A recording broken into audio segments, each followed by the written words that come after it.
Donc, effectivement, c'est une conférence sur le chaud et le froid, c'est-à-dire sur l'alimentation en chaleur et en froid des bâtiments, parce que, évidemment, le bâtiment consomme beaucoup d'énergie et rejette beaucoup de CO2. Donc, actuellement, en France, le bâtiment, autant le résidentiel que le tertiaire, consomme 45% de l'énergie consommée et il représente 25% des rejets de Mais CO2. non, on n'a pas encore eu le temps de... Ah. Alors, maintenant, en fait, il y a un corpus législatif important qui encadre l'énergie dans le bâtiment. Donc, il y a à la fois la loi de transition énergétique et pour la croissance verte qui a été passée par Ségolène Royal quand elle était ministre.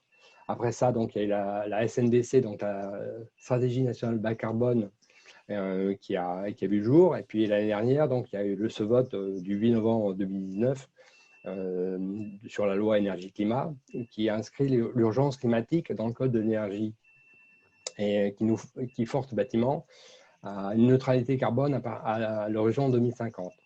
Donc, c'est un challenge énorme puisque ça représente une diminution par 6 des rejets de CO2. Et il faut garder en tête que 75% des bâtiments de 2050 sont déjà construits. Donc, du coup, la partie l'alimentation en chaleur et en froid sur les bâtiments existants est une partie importante. Alors, on a parlé du neuf et de la rénovation lors de la conférence qu'on a organisée le 26 février de cette année. Donc, vous, si ça vous intéresse, vous pourrez en revoir le replay qui est disponible sur le site de Centrale d'énergie. Alors, quel est le problème?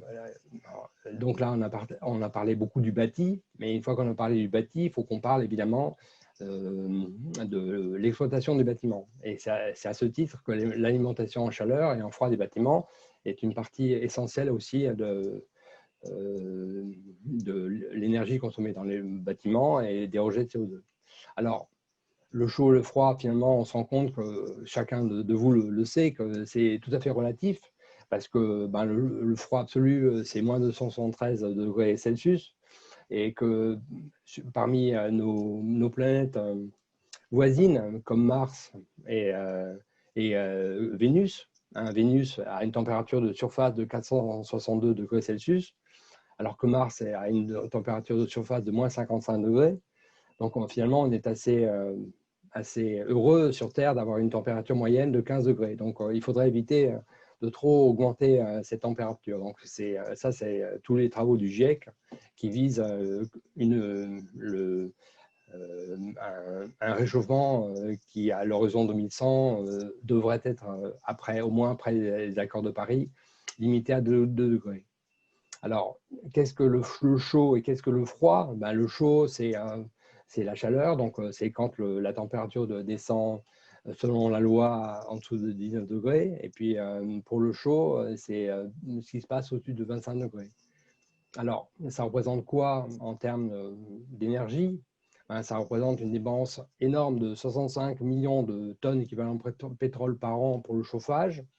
Et pour ce qui concerne la climatisation, pour l'instant, c'est beaucoup plus faible, mais comme on va le voir au cours de cette conférence, on est sur une tendance exponentielle de l'énergie consommée pour la création de climatisation ou de réfrigération.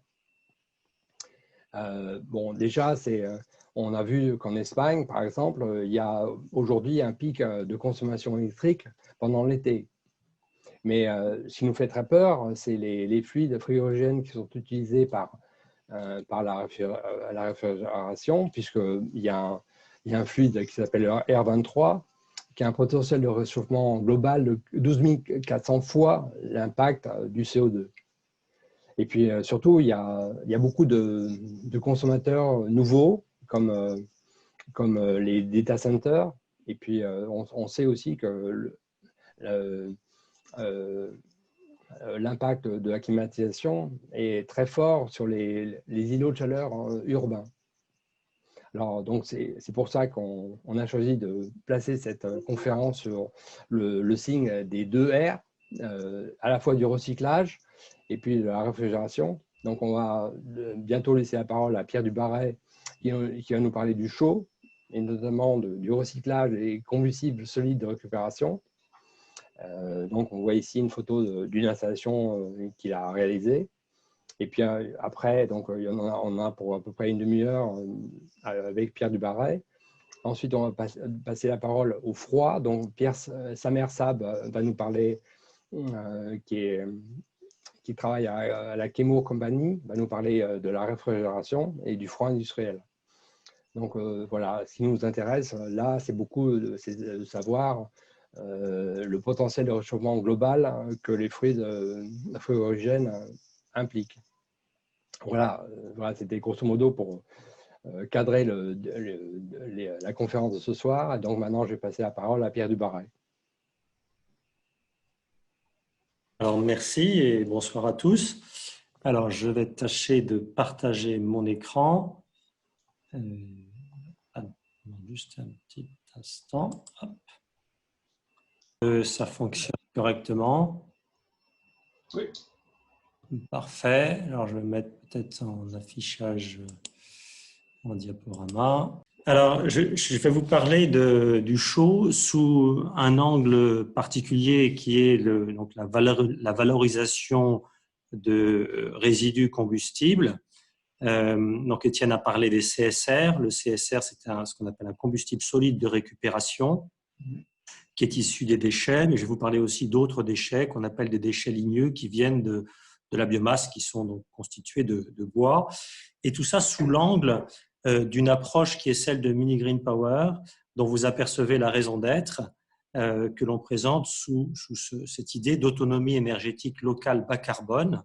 Donc l'idée étant de faire du circuit court dans l'énergie en valorisant des déchets locaux pour répondre à des besoins d'énergie locaux. En fait, je vais tout de suite passer au sommaire.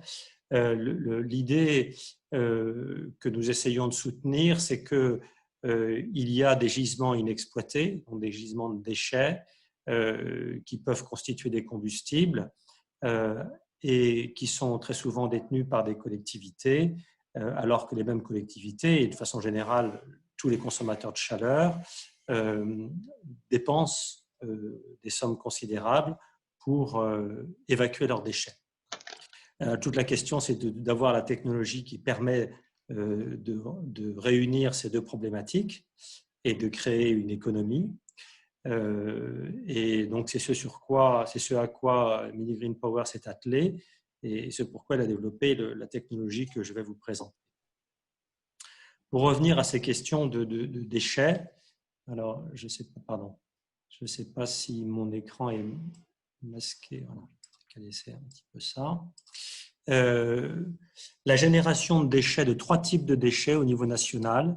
Donc, à la fois ce qu'on appelle les déchets verts. Les déchets verts, c'est ce qu'on ne peut plus brûler dans son jardin quand on taille sa haie et qu'on apporte dans une déchetterie. Mais aussi le bois usagé, tous les vieux meubles qui vont dans les mêmes déchetteries. Et puis, donc les CSR qui sont issus des refus de tri sélectif lorsque l'on met dans du papier, du carton, du plastique dans un sac jaune ou bleu. En fait, seulement 80% est effectivement recyclé sous forme de matière. 20% sont écartés pour des raisons diverses et ces 20% aboutissent aujourd'hui soit dans des décharges, soit en incinération et sont pas valorisés du tout dans la décharge ou mal valorisés puisque l'incinérateur est un système de flux qui brûle, qu'on ait besoin de chaleur ou d'électricité ou qu'on n'en ait pas besoin. Donc, l'évacuation de ces déchets coûte aujourd'hui à ceux qui les détiennent 2 milliards d'euros par an. Et parallèlement, alors ça ne représente pas toute la consommation de chaleur, mais une fraction, celle qui est la plus facile à mesurer. Les réseaux de chaleur, donc essentiellement urbains et municipaux, à eux seuls, dépensent 1,8 milliard d'euros pour acheter des combustibles principalement fossiles pour l'instant, même s'ils se verdissent. Et donc, on voit bien qu'il y a quelque chose à optimiser par rapport à ces deux dépenses qui sont voisines et qui correspondent à une problématique qui pourraient être solutionnés par une approche d'économie circulaire. Alors, de quoi parle-t-on quand on parle de ces déchets? Alors, les déchets verts, bon, c'est facile à identifier, hein, c'est tout ce qui est donc élagage ou des résidus de bois fraîchement coupés. Le bois B, c'est du bois d'ameublement ou des déchets industriels banals qui aboutissent chez des recycleurs. On travaille aussi avec des résidus agricoles, mais je ne vais pas m'étendre dessus ce soir. Et puis donc les CSR dont je vous ai parlé. Et donc l'idée est de transformer tout ça selon les besoins en chaleur qui va connaître différentes possibilités de transformation derrière, au-delà du chauffage, mais donc, ce soir c'est le chauffage qui nous intéresse. Pourquoi faire ça? Pour une raison très simple, c'est que en fait, ces matières sont bien moins chères du fait que le prix de leur collecte est déjà supporté par la collectivité.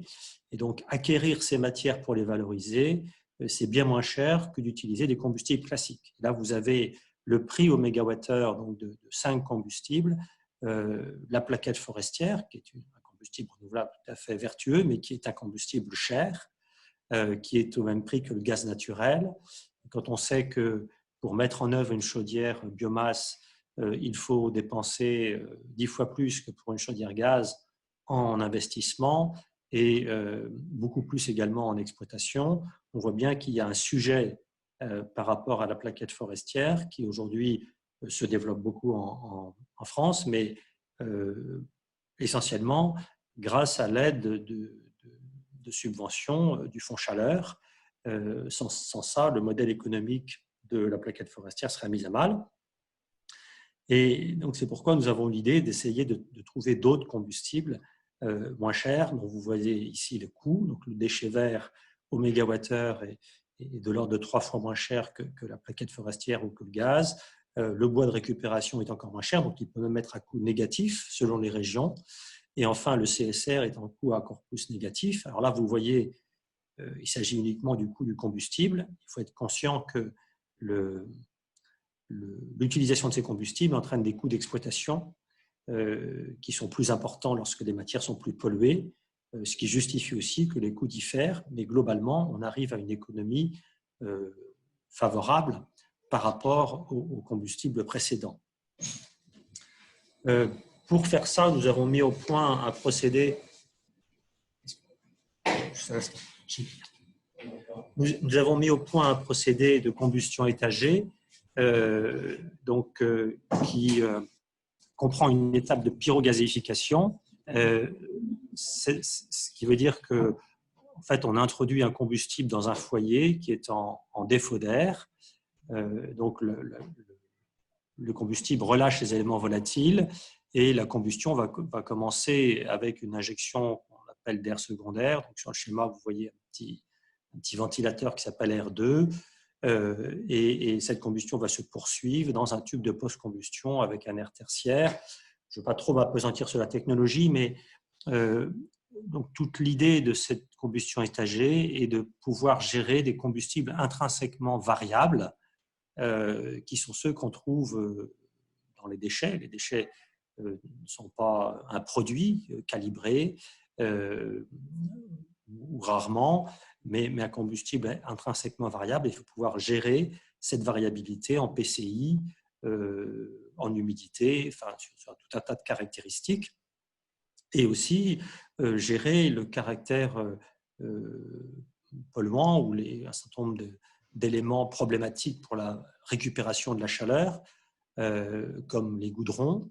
Ce qui fait qu'on a conçu cette machine pour avoir des temps de séjour des gaz de combustion longs, analogues à ceux d'un incinérateur, c'est-à-dire plus de 2 secondes au-dessus de 850 degrés, ce qui fait qu'on a craqué tous les goudrons, oxydé tous les COV avant d'arriver sur une étape de récupération de la chaleur par une chaudière qui intervient vraiment de façon, dans une chaudière classique, vous avez en bas le foyer, en haut la chaudière ou l'échangeur de récupération. Dans cette technologie, les zones de combustion et de récupération de chaleur sont vraiment séparées. Et puis après ça, donc on arrive, enfin dès la chaudière, on arrive à des technologies qui sont des technologies classiques que pour sa part Mini Green donc achète, comme la filtration. La partie innovante du procédé est vraiment la combustion. Les applications sont toutes les applications chaleur que vous pouvez imaginer.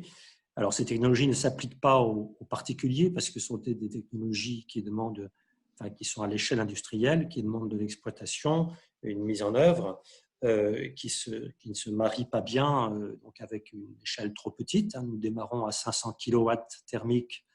Pour référence, une maison individuelle a besoin d'une dizaine de kilowatts pour se chauffer. Donc, on est vraiment à l'échelle de 50 maisons. Et encore, ce sont des maisons, je dirais, mal isolées.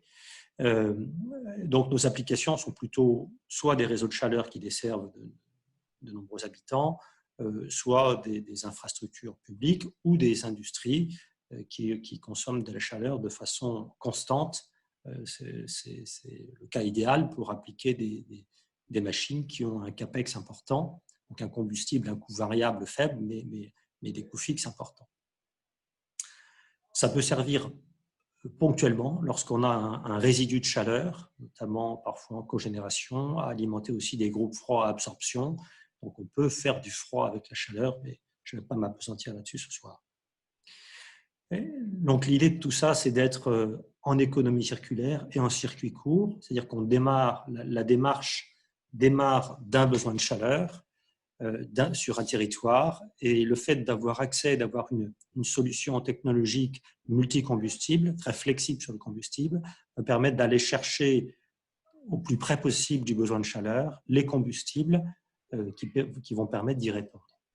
Il faut bien sûr une préparation de ces combustibles, on ne les brûle pas, ce sont des systèmes qui sont automatisés, donc on a besoin par exemple d'avoir une granulométrie homogène ou d'avoir un certain nombre de caractéristiques qui permettent d'exploiter ça de façon automatisée. Quelques éléments additionnels sur le modèle économique. Donc ici, vous voyez le cas d'une serre que nous avons étudiée avec une centrale d'une puissance de 2 MW thermique et la livraison de 10 gigawattheures par an à cette serre. Donc l'installation n'est pas saturée. En prenant en compte un amortissement financier sur 10 ans, donc qui comprend à la fois le remboursement du principal et les intérêts, l'exploitation maintenance annuelle et un coût de combustible qui est ici fixé à 5 € le mégawattheure, donc 82 000 € par an, on arrive à un prix de chaleur de 35 € le mégawattheure, alors qui aujourd'hui pour beaucoup d'exploitants de serre encore trop élevé parce qu'ils bénéficient d'un système de cogénération où la chaleur est quasi gratuite, mais qui est objectivement un prix de chaleur compétitif. J'ai fait apparaître aussi un prix de génération électrique, mais qui ne nous intéresse pas ce soir, mais qui est de toute façon trop élevé, qui n'est pas compétitif par rapport au prix des réseaux, mais par contre peut être intéressant en cogénération, puisque la valorisation de la chaleur permettra de baisser ce prix. Et puis ici, vous avez des modèles sur la valorisation de CSR, alors sur des tailles d'installations plus importantes, avec donc la même démarche, et en raisonnant sur l'amortissement financier de 10 ans, et puis donc dans ce premier cas, sur la vente de chaleur en cogénération, avec ici un prix d'électricité qui est fixé à 70 € le mégawattheure. Et on voit que la résultante pour le prix de chaleur permet d'atteindre 25 € le mégawattheure, c'est-à-dire quasiment le prix du combustible gaz, ce qui donne une idée de la compétitivité de la solution. Et puis en bas, vous avez la même démarche par rapport à la vente de chaleur pure avec la simple génération de chaleur. Donc ici, la production de 36 gigawattheures avec une machine qui pourra en produire 48, mais qui permet d'arriver à 26 € le mégawattheure. Au passage, vous observez que les coûts d'exploitation, dès qu'on arrive sur ce type de déchets, sont beaucoup plus importants puisqu'on a tout un volet traitement de fumée, évacuation des cendres dans des centres d'enfouissement qui sont très onéreux, mais malgré ça, on aboutit à des prix de chaleur très compétitifs. Voilà. Pour rappel, les coûts d'exploitation sur les les solutions précédentes. Donc, avec du déchet vert qui est du bois naturel, ils sont faibles. Avec du bois B qui est un bois souillé, les coûts d'exploitation sont plus importants. Bon, ici, la centrale est aussi plus grosse. Hein. Ici, on était à 6 MW thermiques de puissance installée. Voilà. Ici, on est aussi sur des unités qui font 6 MW thermiques. Donc, évidemment, ça pèse sur les coûts d'exploitation et sur les CAPEX. Ces sujets sont actuellement encouragés et de plus en plus. J'ai cité le fonds chaleur dont bénéficient les solutions biomasse classiques, mais des solutions innovantes comme les nôtres en bénéficient aussi. Bon, l'État essaie d'accompagner également à travers des TVA réduites. Il y a aussi un tas d'appels d'offres. Et puis, dans le contexte que nous connaissons, c'est intéressant de noter que en fait, les taxes sur les solutions fossiles concurrentes tendent à augmenter, même si pour la taxe sur le gaz naturel qui s'appelle la TICGN, cette hausse des taxes a été interrompue avec le mouvement des Gilets jaunes en 2019, mais la trajectoire votée par le Parlement prévoyait d'atteindre 16 € par mégawattheure en 2022, ce qui est quelque chose de structurant pour, je dirais, l'approche des acteurs économiques, puisque sur un combustible qui vaut aujourd'hui une vingtaine d'euros, si vous rajoutez 8 ou 16 € de taxes, c'est évidemment structurant, ça les fait changer en termes de position compétitive. Voilà. Et puis par ailleurs, il y a aussi par rapport au CSR une hausse de la taxe générale sur les activités polluantes qui frappe l'enfouissement et l'incinération et qui a pour objectif justement d'inciter à la revalorisation des déchets, soit en matière, soit sous forme de combustible type CSR. Et donc tout ce mouvement pousse la mise en œuvre de ces solutions nouvelles. Voilà. Alors, on peut travailler sur d'autres valorisations comme la capture et la valorisation du CO2, mais je ne vais pas m'étendre sur ce point ce soir. Voilà, bon, là, c'est juste pour vous dire que notre technologie a un certain nombre de caractères uniques, à la fois en biomasse et en CSR, qu'en même temps qu'on travaille sur des déchets, des produits potentiellement polluants, on travaille aussi sur le traitement de ces pollutions avec les meilleures technologies d'épuration des fumées. Voilà, je ne vais pas m'attarder là-dessus, mais je voudrais juste vous montrer quelques photos de ce à quoi ressemble ce genre d'installation. Vous voyez ici donc, le démonstrateur que nous avons hier, qui est une petite unité de 500 kW, qu'on est en train d'ailleurs de modifier, on passe à une génération nouvelle. Donc vous voyez ici le réacteur, la partie où on va faire émettre du gaz à la biomasse, commencer la combustion, et laquelle combustion se poursuit dans le tube de post-combustion que vous voyez là.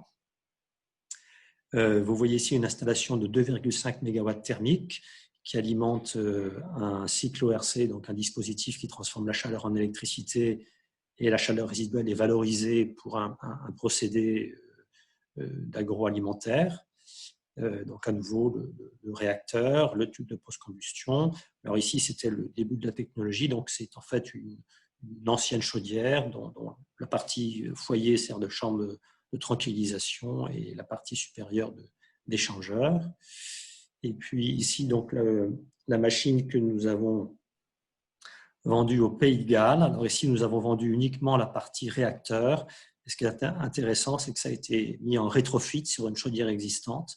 Donc le client a percé sa chaudière et envoie les gaz chauds qui sortent de notre machine dans ce système qui sert alors aussi de chambre de tranquillisation et d'échangeur de récupération. C'est ici qu'on a testé les CSR et pris puisqu'on ne pouvait pas le faire en France, en fait c'est notre client qui a pris cette initiative et ça nous a mis la puce à l'oreille et nous a décidé à développer une version spécifique pour CSR.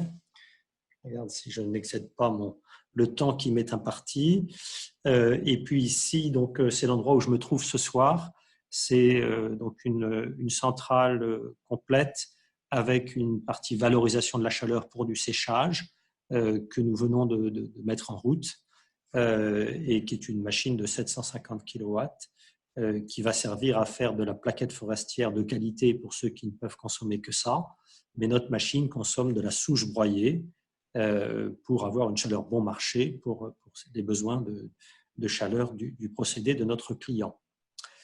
Voilà, j'en ai terminé, si ce n'est pour vous dire qu'on fait toute notre activité dans une démarche qu'on appelle d'EFC, économie fonctionnelle et collaborative, c'est-à-dire qu'on essaie de travailler dans une co-construction de projet. On ne veut pas se contenter de pousser des machines sur le marché et puis s'en désintéresser. On veut essayer de maximiser ce qu'on appelle les externalités positives. On s'intéresse au devenir de nos machines à la fin de leur vie utile. Et donc, on essaie sur un territoire donné, puisque notre démarche est territoriale, de voir comment on peut créer le plus de valeur avec ce que l'on est capable d'offrir. Voilà, merci pour votre écoute. Donc, merci Pierre pour ces explications très détaillées. Maintenant, il y a toujours les questions sont à déposer sur le Speak Up. Donc, si vous avez des questions pour Pierre, on lira après le passage du second intervenant, qui est maintenant Samer Sab, qui va nous parler de la réfrigération. À toi. Merci Étienne. Merci pour l'introduction. Alors, juste en quelques mots, Samar Saab, je suis le directeur technique chez Chemours pour la région de l'Europe. Je suis ancien centralien de l'École centrale de Nantes, promotion 2010, s'il y en a des jeunes parmi nous. Alors aujourd'hui, je vais vous parler de la voie à suivre pour réduire les émissions causées principalement par le froid. Pour cela, je vais commencer par vous présenter juste la société Chemours par quelques chiffres et quelques mots. On va parler après du froid de façon générale et de l'énergie qui est liée au froid. Un petit focus sur la réglementation et l'impact environnemental. Les solutions qu'on peut trouver aujourd'hui et principalement sur la réfrigération commerciale, comme nous a parlé Étienne au début, et quelques conclusions à la fin. Alors, la société Chemours, pour ceux qui ne connaissent pas, vous connaissez probablement Dupont de Nemours. Alors, la société Chemours s'est séparée du pont de Nemours en 2015 pour devenir une société à part entière. Et elle s'est focalisée sur 3 aspects principaux qui sont les produits fluorés, qui, parmi autres, on va trouver les réfrigérants qui sont utilisés dans les systèmes de climatisation, de réfrigération et de pompe à chaleur, les produits de titanium et principalement l'oxyde de titan qui est utilisé comme pigment blanc dans la peinture et les solutions chimiques, c'est une petite activité qui est vraiment dédiée à l'activité minière, principalement aux États-Unis.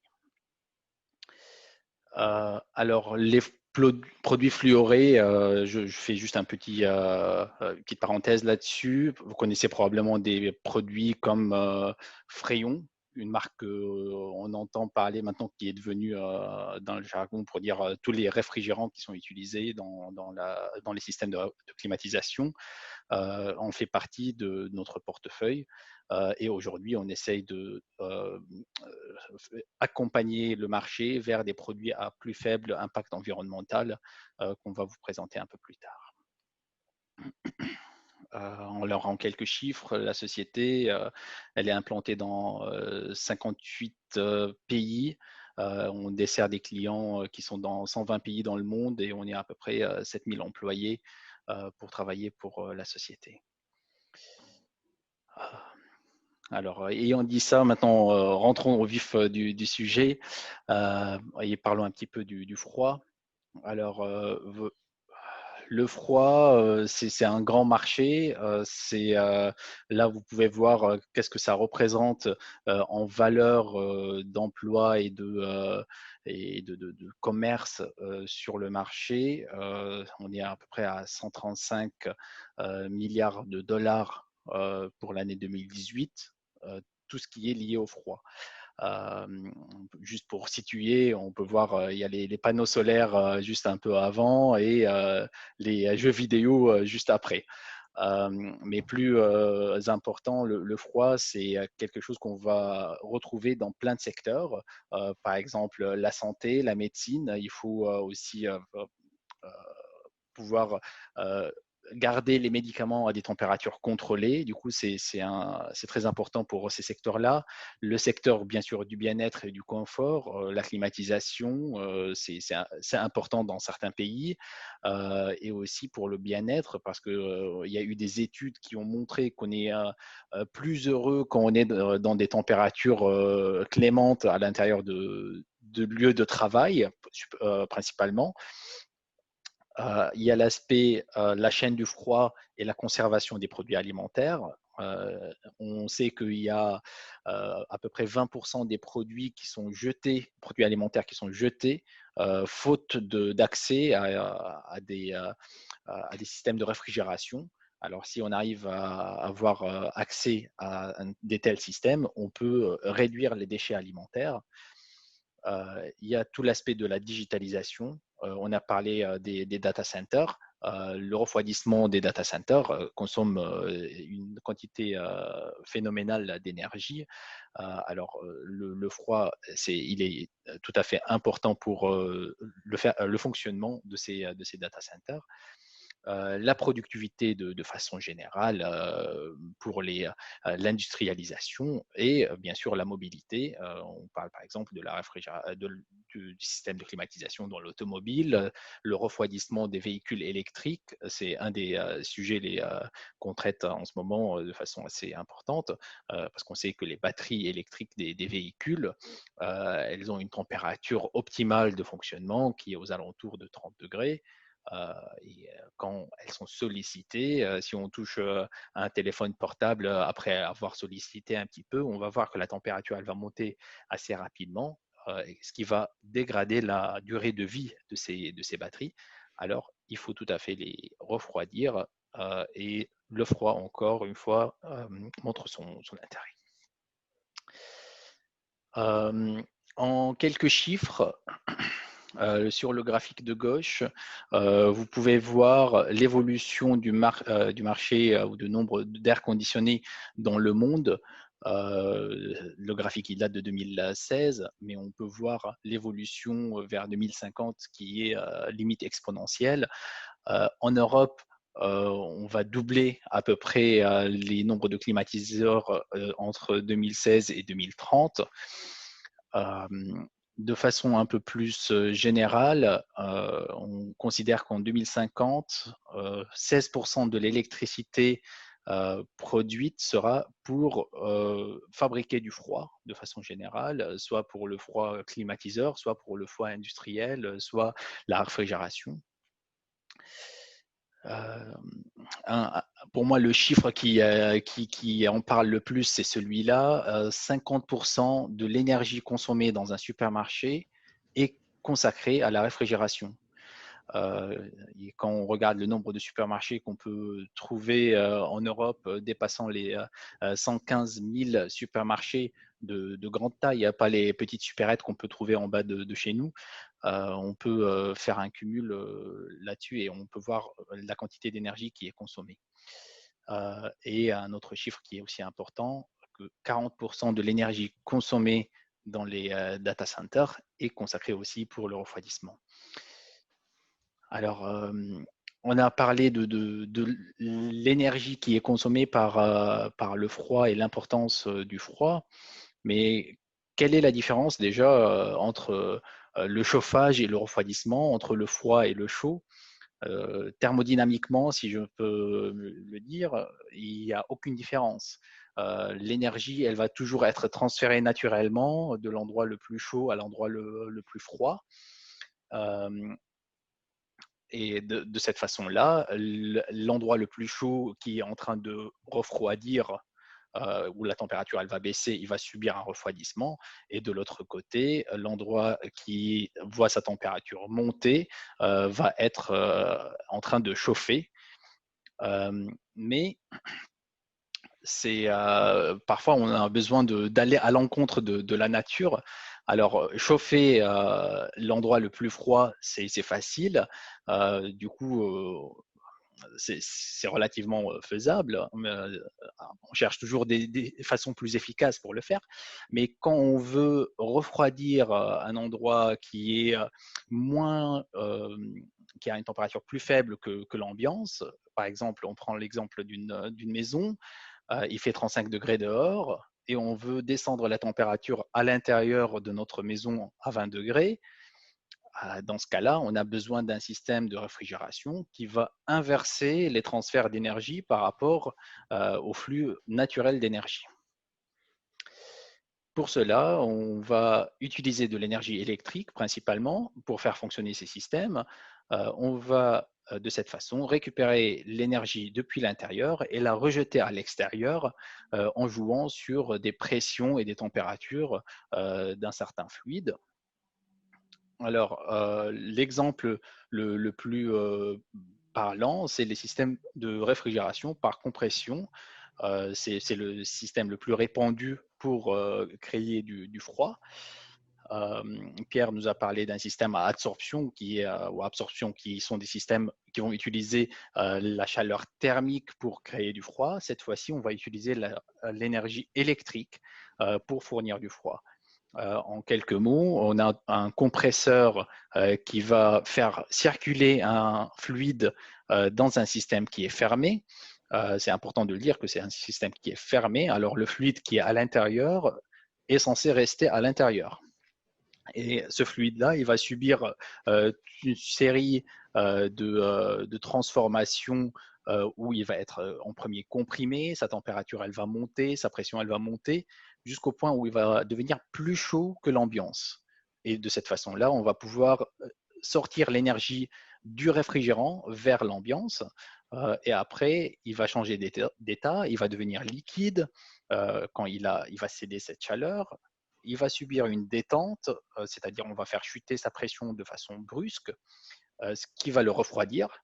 Il va passer du coup alors dans un évaporateur qui va absorber l'énergie de la maison vers le fluide et le circuit est bouclé via un compresseur.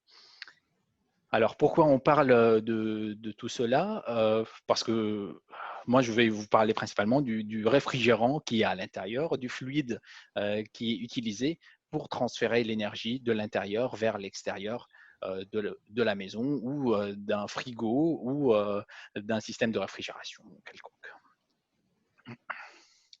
Alors, en quelques mots, du coup, pour la réglementation, parce que pourquoi on parle de la réglementation? Parce que c'est elle qui va pousser au changement et à l'innovation dans ce métier.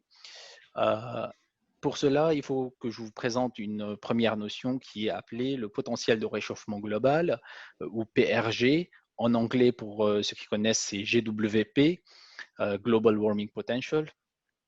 Alors, c'est un terme qui va définir la puissance d'un gaz, de façon générale, à la contribution au réchauffement climatique en équivalent de tonnes CO2. Alors, si on regarde quelques exemples ici de gaz qui sont utilisés dans la réfrigération, on va voir le R744 qui a une valeur de 1. En fait, c'est le CO2. Le CO2 lui-même est pris comme référence, c'est-à-dire si je mets 1 kg de CO2 dans l'air, la référence, elle est de 1.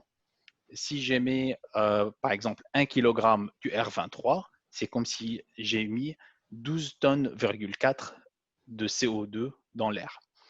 Ce gaz, il est très rarement utilisé parce qu'il a un GWP ou un PRG qui est assez élevé.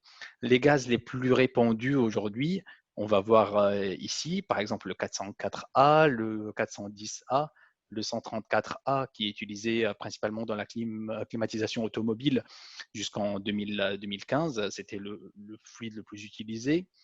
Si vous avez des véhicules récents, vous allez retrouver le 1234YF qui a un GWP ou un PRG inférieur à 1. Alors, aujourd'hui, il y a des solutions alors à faible PRG, mais pourquoi les gens n'ont pas ne sont pas partis directement vers ces fluides-là ou ces réfrigérants-là, parce que ces fluides et ces réfrigérants-là ont été développés récemment. Qu'est-ce qui a poussé à avoir ce développement? C'est la réglementation. Alors, si on regarde de façon plus historique sur ces réglementations, je vais passer assez vite, mais on a commencé par ce qu'on a appelé les CFC, c'est-à-dire les chlorofluorocarbones. C'était des gaz ou des réfrigérants qui vont causer la destruction de la couche d'ozone. Et depuis 87, par le protocole de Montréal, on a décidé d'abandonner ces gaz et ça a pris un certain temps, bien sûr, pour pouvoir ne plus les utiliser du tout. Et ils ont été remplacés par ce qu'on a appelé les HFC, hydrofluorocarbones, et on s'est rendu compte après que ces HFC, ils contribuent de façon assez conséquente au réchauffement climatique.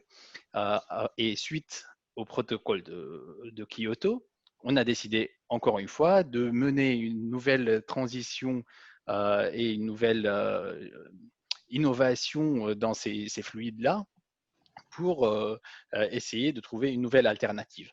Depuis 2000, début des années 2000, il y a eu un très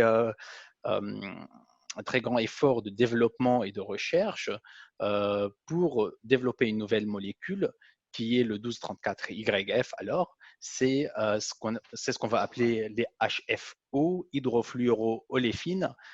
C'est des molécules qui vont avoir un très faible PRG, qui vont avoir zéro impact sur la couche d'ozone et qui sont ce qu'on appelle en anglais eco-friendly ou bien qui sont bons pour l'environnement ou qui ne vont pas nuire à l'environnement de façon générale. Alors, en Europe, il y a eu une régulation qui est appelée aujourd'hui F-Gaz, qui va pousser à cette transition, qui va être basée principalement sur l'interdiction de l'utilisation des gaz à fort PRG.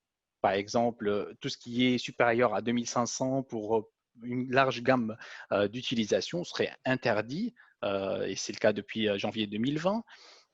Pour d'autres applications et à partir de janvier 2022, la limite sera posée à 150 comme PRG. Vous voyez, par rapport à où on était, dans des valeurs de 4000, 5000, 12 000, là, on parle avec des valeurs de 150 et voire plus bas. L'automobile lui-même, il a décidé de passer, comme on a dit, au 1234YF avec un PRG qui est assez faible.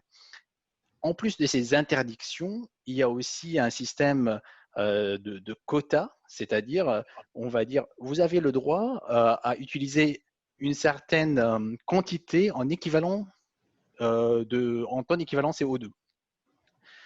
Soit vous l'utilisez avec un gaz qui a très faible PRG, ou vous l'utilisez en très petite quantité avec un gaz à très fort PRG.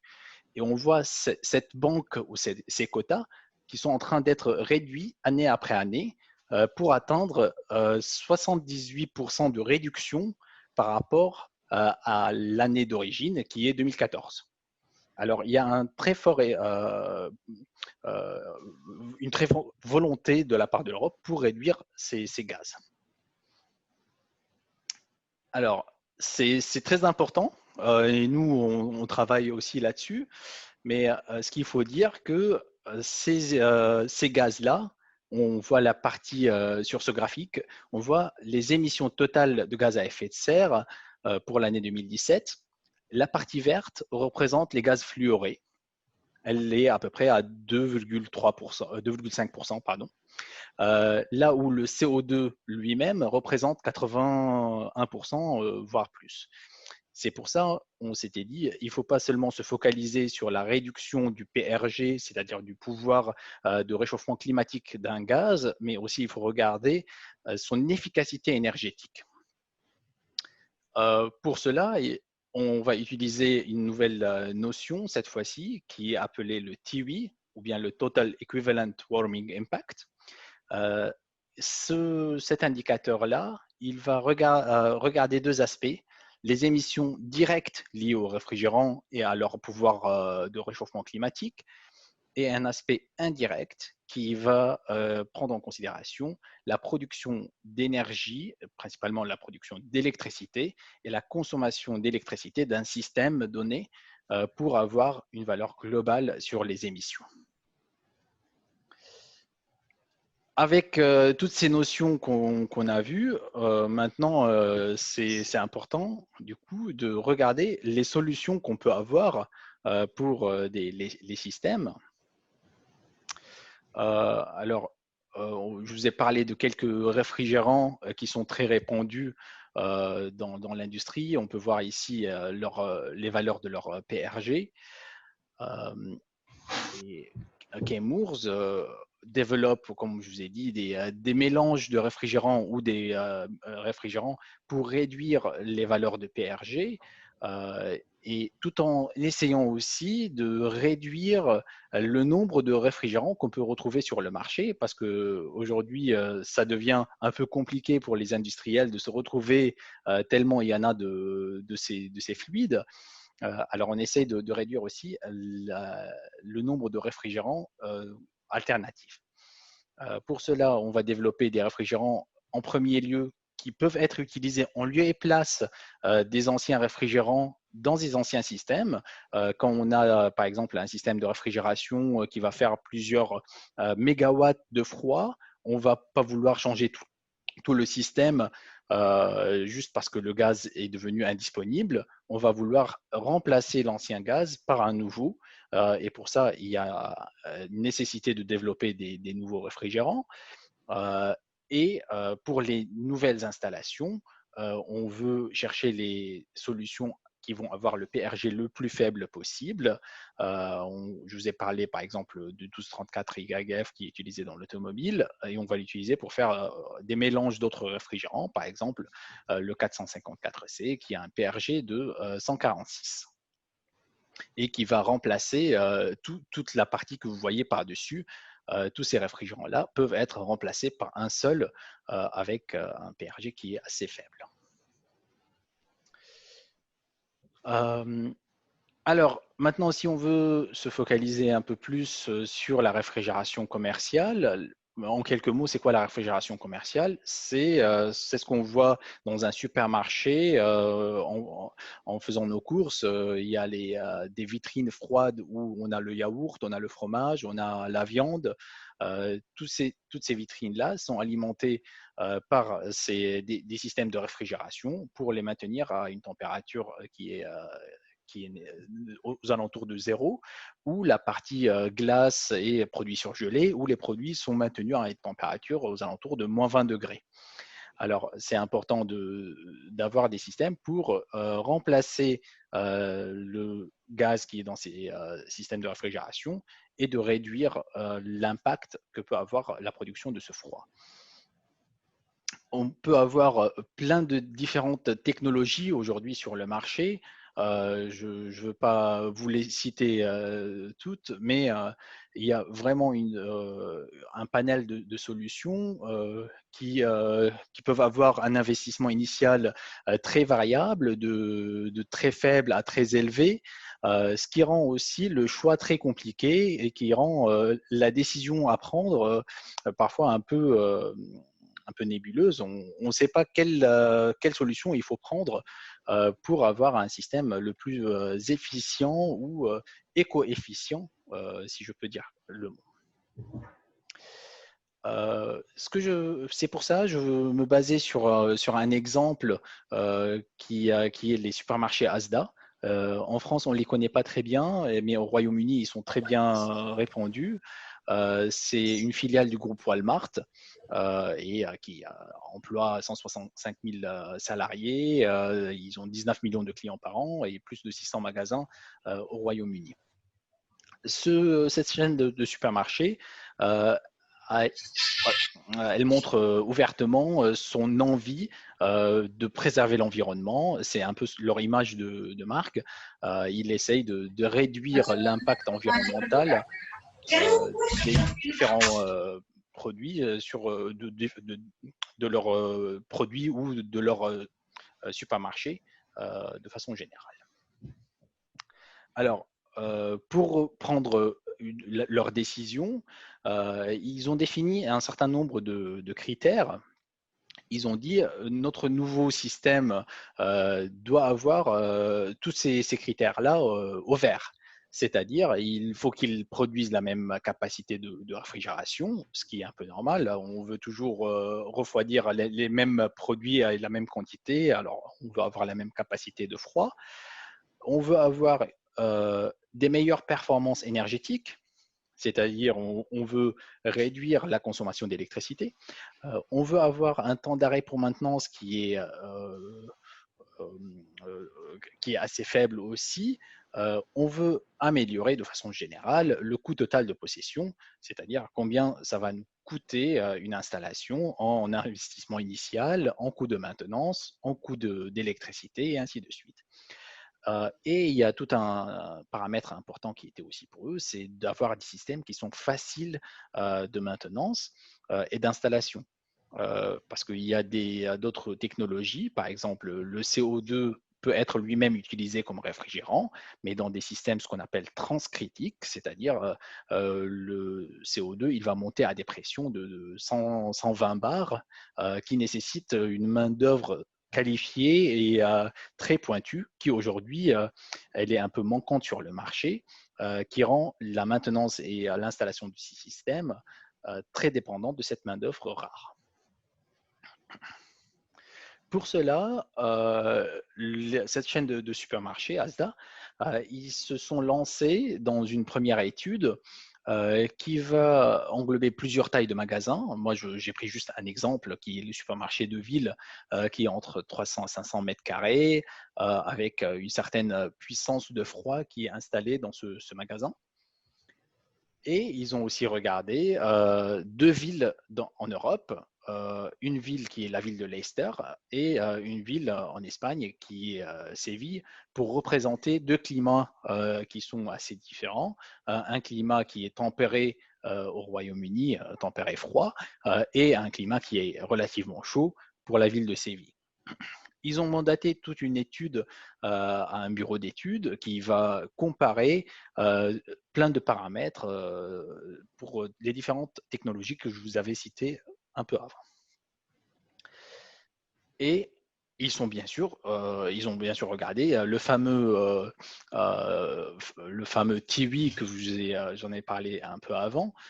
Pour cela, ils ont dû alors intégrer le coût de production d'électricité et un facteur d'émission indirect, c'est-à-dire combien de grammes de CO2 je vais émettre dans l'air pour produire 1 kWh d'électricité. Ces chiffres-là sont variables par pays.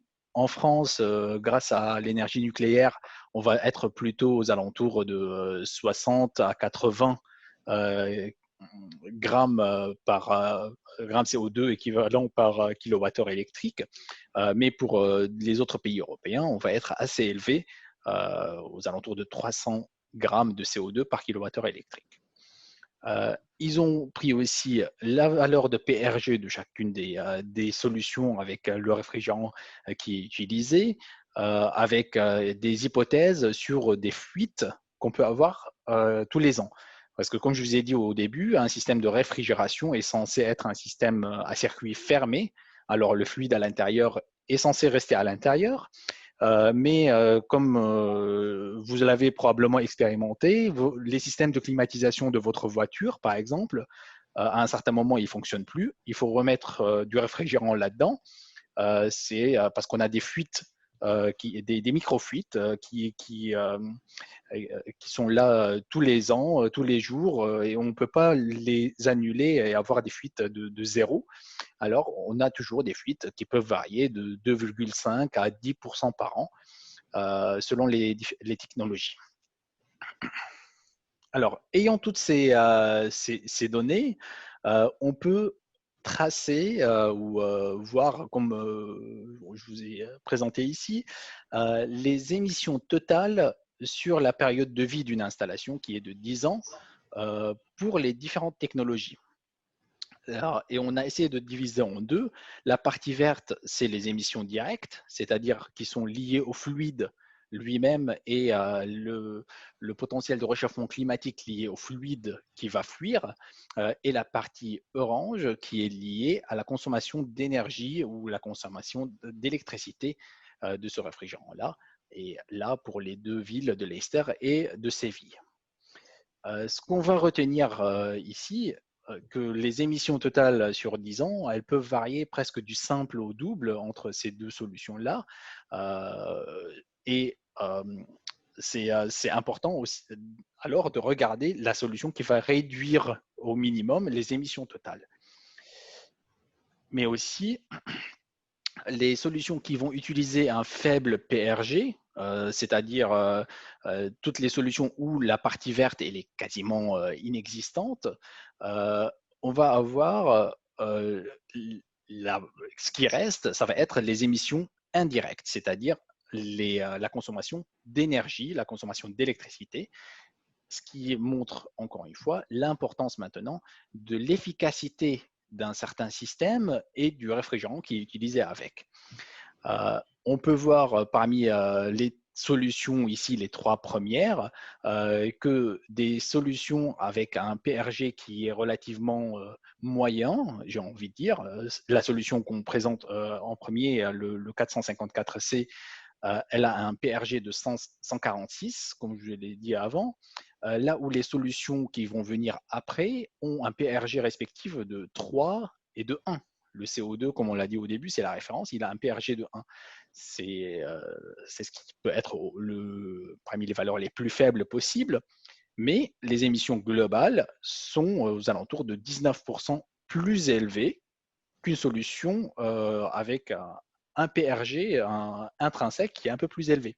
Alors, c'est important de regarder les émissions globales et non pas seulement le PRG d'un réfrigérant.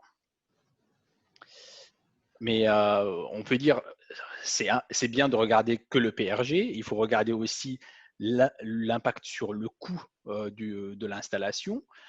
Et pour cela, ici, on a essayé de représenter le coût total ou le coût de cycle de vie d'une installation qui est composé de trois parties. Le CAPEX ou l'investissement initial en bleu, en vert, c'est la partie maintenance et en orange, le coût de l'énergie. Et on peut voir, par exemple, pour quelques solutions où le CAPEX il est très faible, c'est des solutions qui sont très énergivores et qui peuvent avoir à la fin des coûts qui sont très élevés. Là où des solutions comme celle qu'on voit en premier, celle-là, malheureusement, c'est la solution la moins chère, mais c'est une solution qui n'est pas très durable parce que le fluide utilisé, il a un fort PRG. Alors, on dit maintenant le coût est important, les émissions sont importantes, mais il faut aussi garder en tête que la consommation électrique de ces systèmes-là, elle peut varier entre 57 et 78% du coût du cycle de vie sur 10 ans. Alors, on peut faire une optimisation aussi de la consommation. Alors, ayant vu tout ça, moi je vous ai promis de trouver une façon pour trouver la solution optimale. Là, on dit que le coût, il n'est pas toujours en corrélation avec les émissions totales. Pour cela, on va regarder ce qu'on va appeler l'éco-efficience, c'est-à-dire par rapport à une solution de base qui aujourd'hui était le 404, un certain fluide, on va essayer de placer les autres solutions sur leur impact sur les émissions totales, combien on va réduire les émissions totales, ce qui est notre objectif premier, et quel est l'impact sur le coût total sur la durée de 10 ans. Et on va tracer les diagonales qui vont être les ISO éco-efficience, si je peux dire comme ça. C'est-à-dire deux solutions qui vont être sur la même ligne diagonale vont avoir des impacts environnementaux équivalents.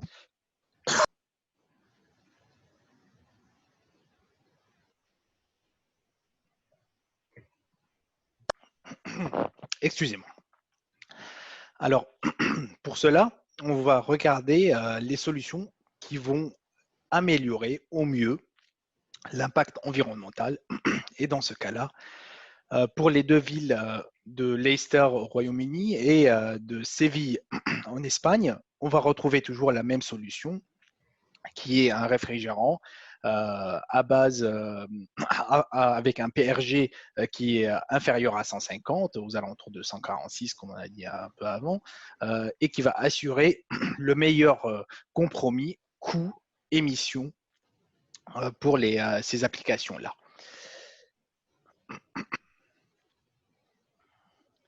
Je vous ai parlé au début de cette chaîne de supermarchés qui a cherché à comprendre quelle est la meilleure solution. Eux, après avoir fait toute cette étude, ils ont utilisé alors les résultats de cette étude pour avoir un supermarché pilote en premier. Ils ont essayé ce réfrigérant-là dans leur supermarché et ils ont remarqué qu'ils vont atteindre effectivement les gains en émissions comme prévu, principalement en regardant aussi leur consommation électrique qui était en train d'être réduite par rapport à une première solution à peu près de 40% et ce qui est l'équivalent à une réduction par rapport au 404 de 15% parce qu'ils ont fait leur travail en plusieurs étapes. L'application de cette utilisation leur a permis de gagner plusieurs prix. Bien sûr, c'est des prix industriels qui sont liés aux technologies de réfrigération. Et aujourd'hui, ils sont en train d'implémenter cette solution-là dans l'ensemble de leur chaîne de supermarchés. Alors, pour conclure en quelques mots, le froid aujourd'hui, il est partie prenante de notre vie et il est indispensable à notre vie de tous les jours.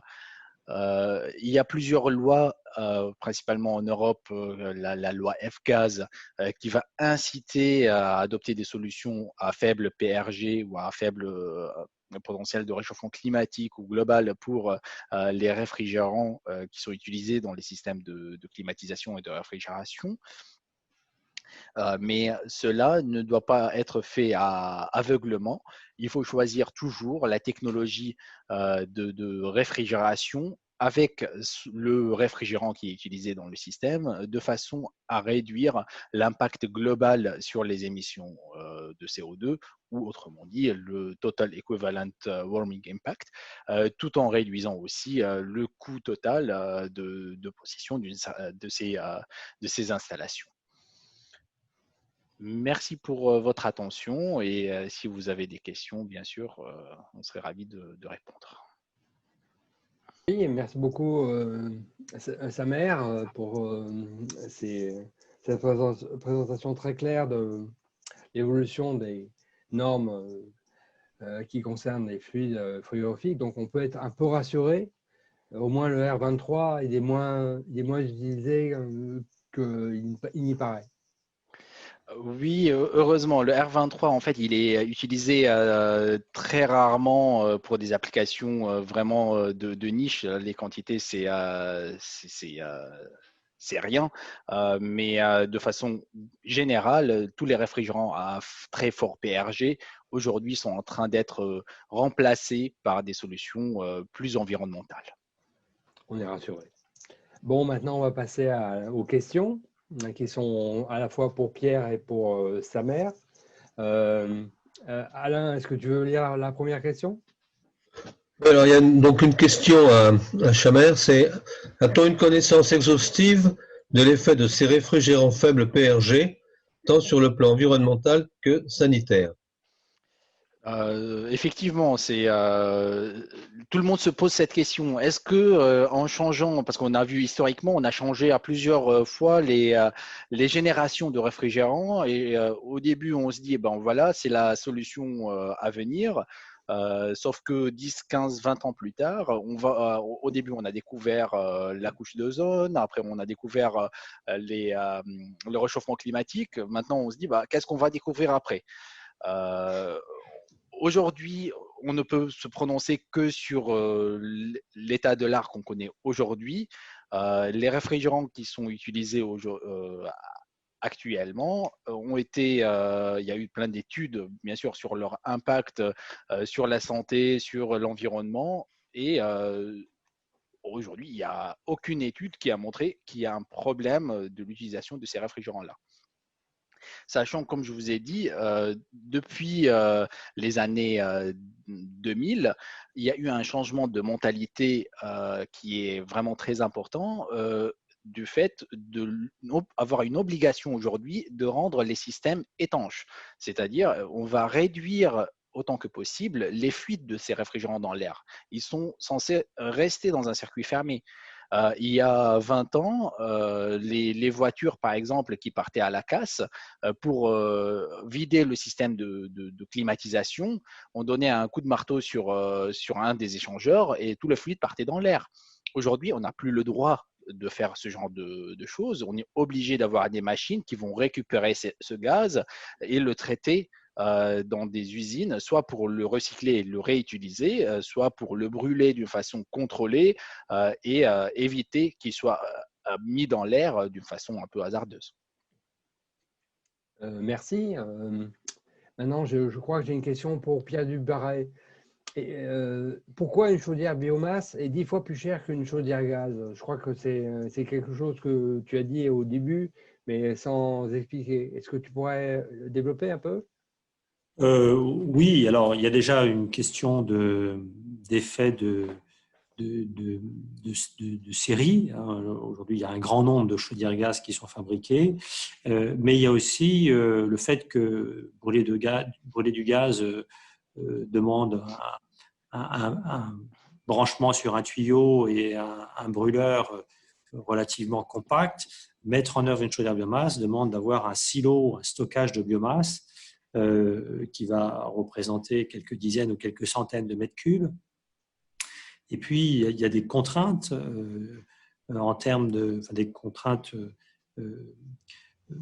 par rapport à la nature même de la biomasse, qui est chargée en goudron, qui est chargée en divers éléments qu'il va falloir nettoyer.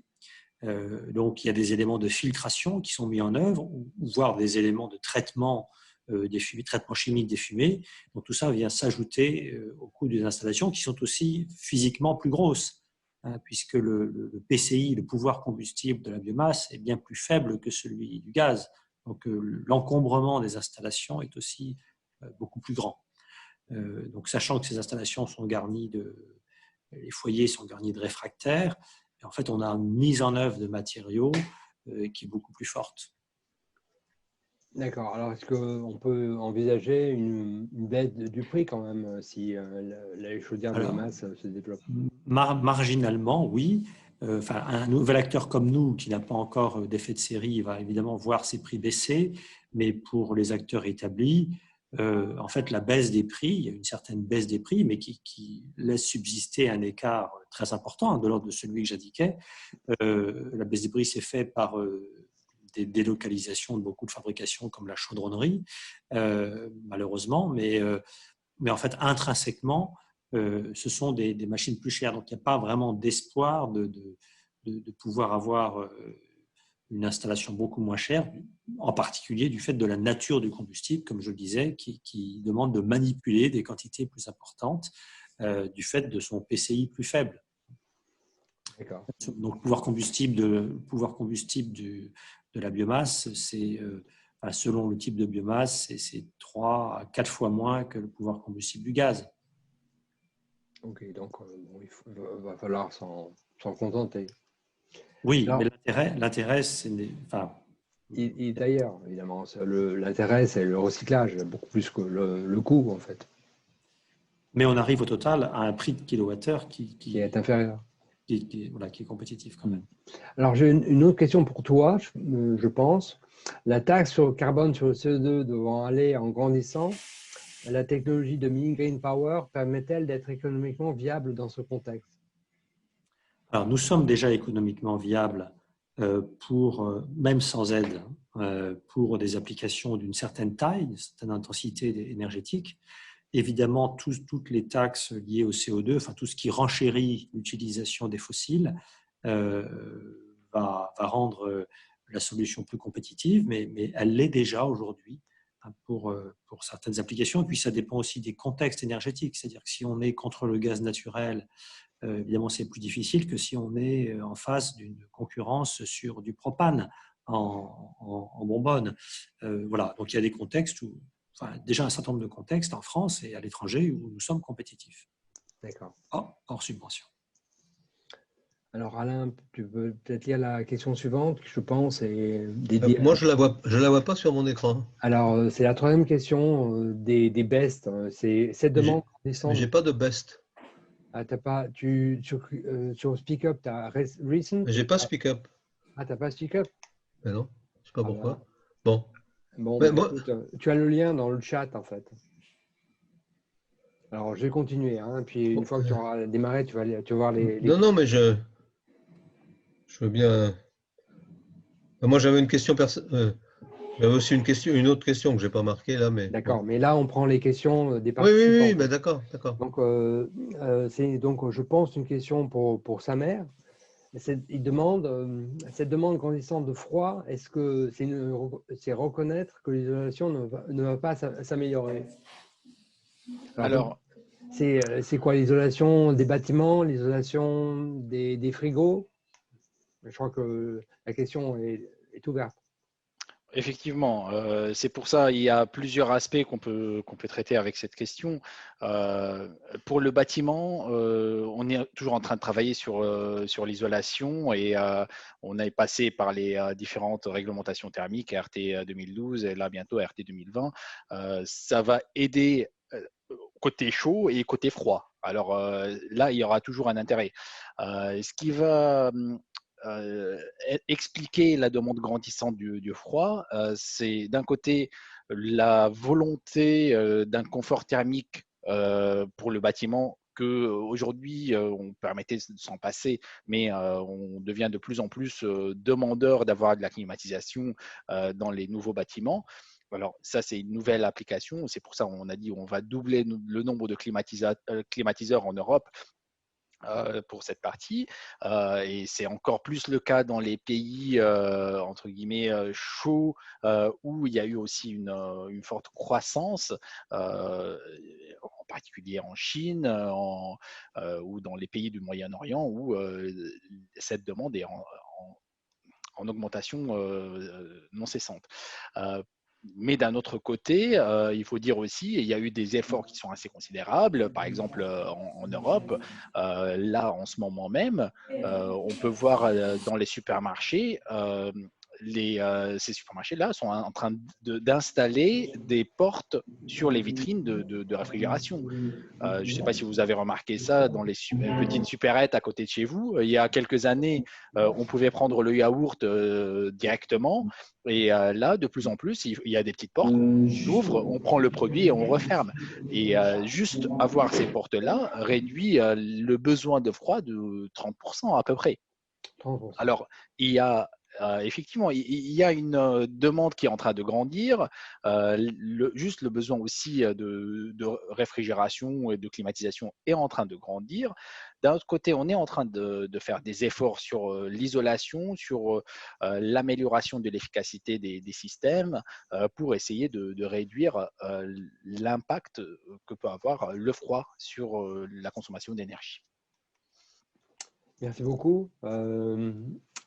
Maintenant, il y a une question pour Mi Green Power. Alors, il demande, pouvez-vous préciser les émissions de polluants, donc oxyde d'azote, oxyde de soufre, etc. Oui, alors c'est vraiment très lié, ça dépend des combustibles. Alors, je dirais, c'est compliqué de répondre comme ça. Il faudrait s'attacher à un cas particulier, mais ce que je peux dire, c'est que par rapport à l'état de l'art, on a travaillé sur les émissions d'oxyde d'azote pour éviter ce qu'on appelle les NOx, enfin les oxydes d'azote thermiques, c'est-à-dire qu'on va retrouver dans les émissions l'azote qui est dans la matière. Et comme on travaille souvent sur des matières plus fraîches, donc plus azotées, on a plus d'azote à traiter, ce qui peut nous conduire à injecter de l'urée pour le neutraliser. Mais en fait, l'important, c'est ce qui est au bout de la chaîne, c'est-à-dire ce qui sort à la cheminée. Et ce qui sort à la cheminée est bien en dessous des normes.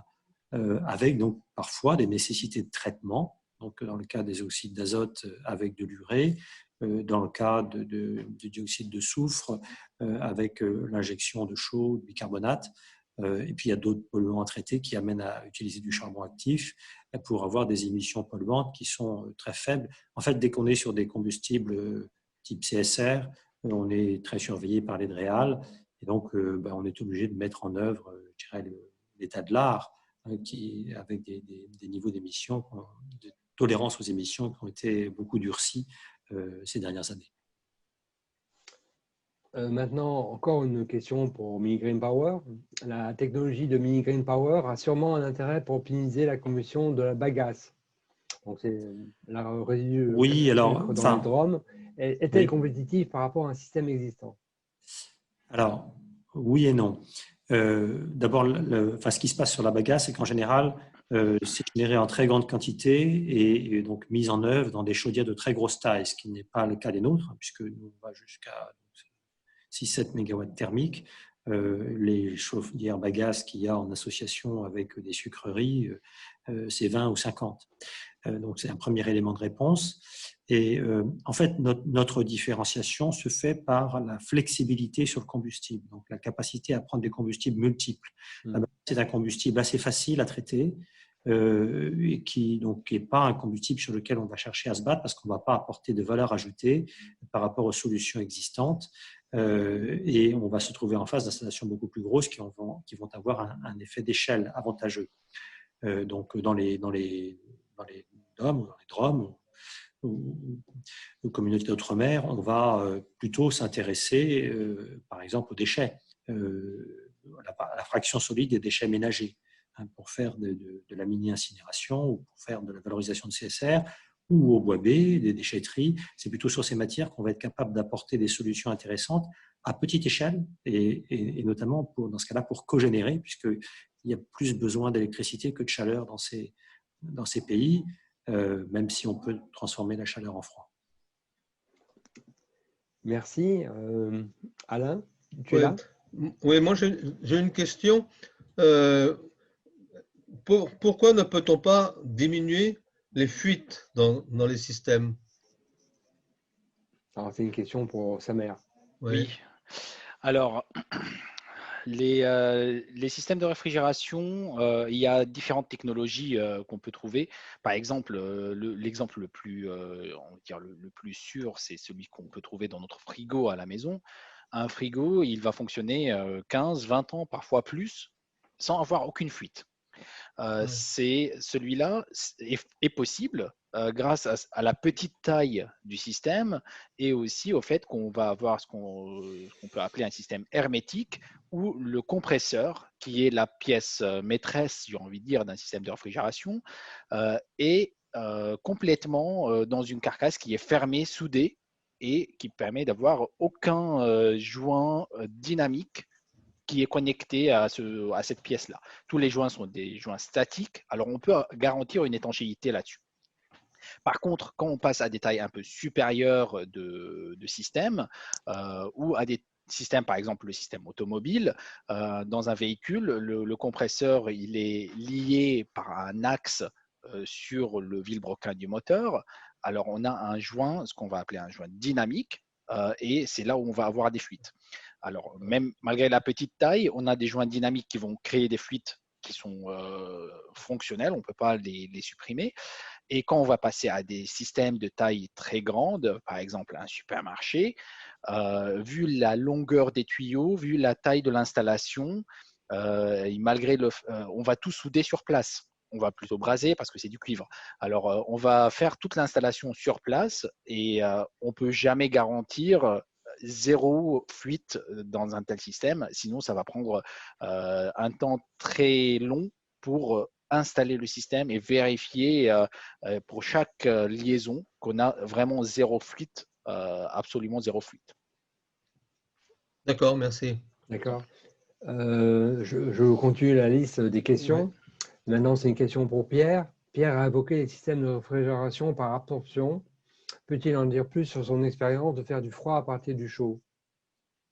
Alors oui, alors j'ai une expérience dans dans un métier différent, mais en tout cas, ça s'appliquait à une chaudière biomasse. La CERM de Montpellier a mis en œuvre ce type de dispositif. Donc, elle distribue de l'eau chaude toute l'année à 85 degrés. Et donc, l'été, il y a des groupes à absorption en pied d'immeuble qui permettent de faire circuler dans les mêmes radiateurs de l'eau glacée.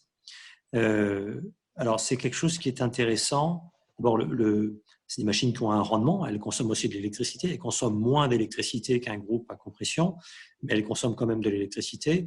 Donc, l'intérêt de ces machines, il est très lié au prix relatif de la chaleur et de l'électricité.